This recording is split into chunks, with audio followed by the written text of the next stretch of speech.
নমস্কার বন্ধুরা, আজকে তোমাদের একটা মজাদার রেসিপিতে স্বাগত। আজকের রেসিপিটা খুবই সিম্পল, অথচ ইউনিক, অথচ মজাদার। কুমড়ো তো তোমরা সবাই বাড়িতে খাও এবং কুমড়ো নানাভাবে রান্না করো। আজকে আমি যেভাবে রান্না করছি একবার অন্তত বাড়িতে বানাও, এর স্বাদ ভুলতে পারবে না। কুমড়ো তরকারি রান্না করার জন্য ফার্স্ট আমি কড়াইতে নিয়ে নিলাম তেল। আমি সাদা তেল নিয়েছি, 2 চামচের মতো সাদা তেল নিয়েছি। খুব বেশি তেলের কিন্তু এখানে প্রয়োজন নেই। আচ্ছা, সঙ্গে দিয়ে দিলাম আমি একটা তেজপাতা আর 2টো শুকনো লঙ্কা।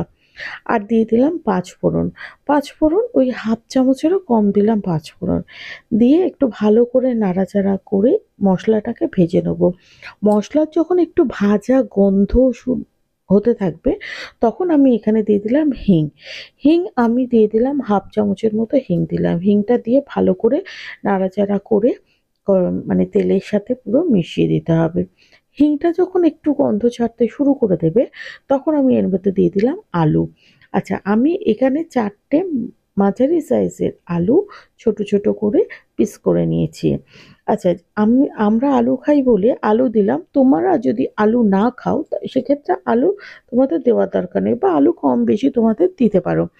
আচ্ছা, আলুটাকে ভেজে নেবে। যেহেতু কুমড়ো সেদ্ধ হতে বেশি সময় লাগে না, সেই জন্য আলুটা তোমরা 80% কিন্তু ভাজাতেই সেদ্ধ করে নেবে। আর আলুটা যাতে একটু ভালো করে সেদ্ধ হয়ে যায়, সেই জন্য দিয়ে দিলাম আমি নুন।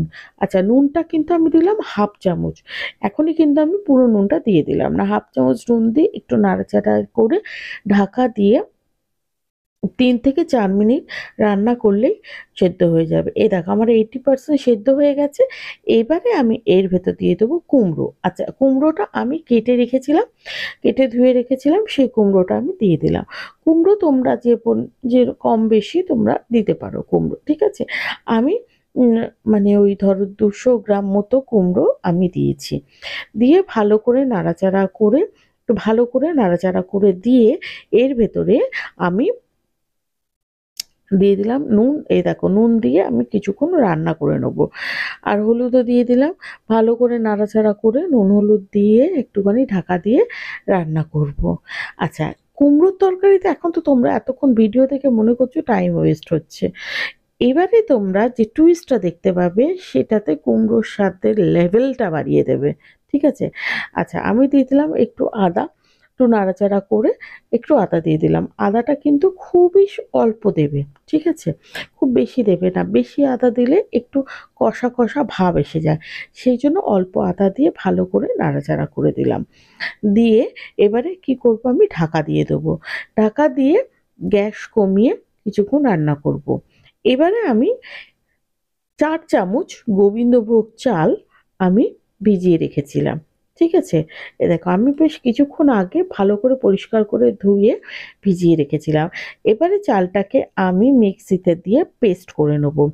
খুব অল্প জল দেবে, খুব বেশি জল দেওয়ার কিন্তু প্রয়োজন নেই। অল্প জল দিলে মিক্সিতে পেস্ট হয়ে যাবে। খুব ভালো করে পেস্ট করে নেবে, যেন দেখবে দানাটা কম থাকে, ঠিক আছে। এই দেখো এইরকম যে স্মুথ একটা তোমরা পেস্ট তৈরি করে নেবে। এবারে রান্নার টুইস্টটা তোমাদের আমি বলি। দেখো, এই যে তোমরা এটা যে পেস্ট করলে, এবারে ওটা পেস্ট করে রেখে একটা বাটিতে তুলে রাখলে। এবারে আমি দেখছি, রান্নার দিকে চলে গেছি। রান্নার দিকে দেখো আমাদের কুমড়োর তরকারিটা খুব ভালোভাবে ফুটছে। এবং এই দেখো এটা মানে অনেকখানি সেদ্ধ হয়ে গেছে। এবার আমি দিয়ে দিলাম লঙ্কার গুঁড়ো, দিলাম ছোট চামচের 1 চামচ। আর 1 চামচ দিলাম জিরের গুঁড়ো। আচ্ছা, যেহেতু শীতকাল একটু ঝাল ঝাল খাবো বলে লঙ্কার গুঁড়ো দিয়েছি। তোমরা চাইলে কিন্তু শুকনো লঙ্কার পরিবর্তে কাঁচা লঙ্কাও দিতে পারো, ঠিক আছে। বেশ ভালো করে নাড়াচাড়া করে যখন এটা একটু কষানো কষানো হয়ে যাবে, তারপরে কিন্তু আমরা জল দিয়ে দেবো। এবারে এখনো ভাবছো যে তোমরা যে সিম্পল কুমড়ো আলুর তরকারি, কিন্তু না, তোমরা এইভাবে তোমরা কুমড়ো আলুর তরকারি রান্না করো, স্বাদটা যে লেভেলের হবে তোমরা ভুলতেই পারবে না। জলটাও কিন্তু তোমরা দেবে, খুব বেশি দেবে না। এই দেখো যতটা সবজি ততটা, কিন্তু সবজির ওপরে জল উঠবে না, ঠিক আছে। এই রকম ভাবে তোমরা জল দেবে। এখন বলে রাখি, যদি আমার রেসিপি তোমাদের ভালো লেগে থাকে চ্যানেলটা সাবস্ক্রাইব করে আমার পাশে থাকবে, বেল আইকনটি প্রেস করে দেবে যাতে আমি রেসিপি দিলেই নোটিফিকেশন চলে যায় সবার আগে তোমাদের কাছে। আর বন্ধু বান্ধব আত্মীয় স্বজনদের মধ্যে এই রেসিপিটা শেয়ার করতে কিন্তু ভুলো না। দেখো কিছুক্ষণ আমি রান্না করেছি, এবার দেখো ঝোলটা এত সুন্দর লাগছে, তেল আর দুটা মিশে একদম অপূর্ব। আর এখন যে গন্ধটা বেরোচ্ছে না, সত্যি ভুলতে পারবে না। আমরা চিনি খাই বলে দিয়ে দিলাম 1 চামচ চিনি, আর যে ওই চালটা যে আমি পেস্ট করে রেখেছিলাম সেই চালটা আমি দিয়ে দিলাম।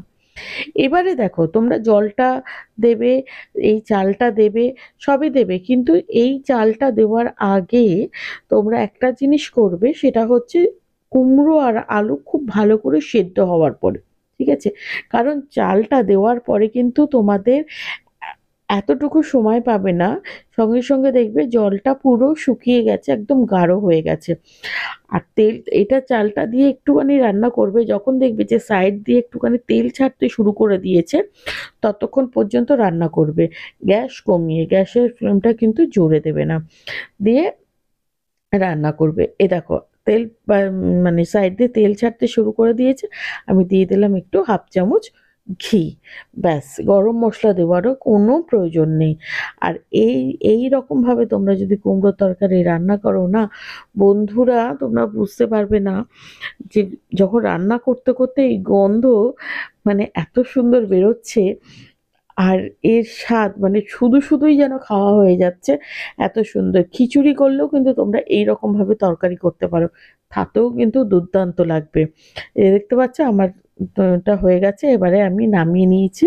আর দেখো প্লেটে দেখতে দেখো কতটা সুন্দর হয়েছে। কুমড়ো যারা খায় না তারাও এই তরকারিটা খাবে। আজকের মতো রেসিপিটা এই পর্যন্ত। দেখা হচ্ছে নেক্সট ভিডিওতে। ভালো থাকবে, সুস্থ থাকবে।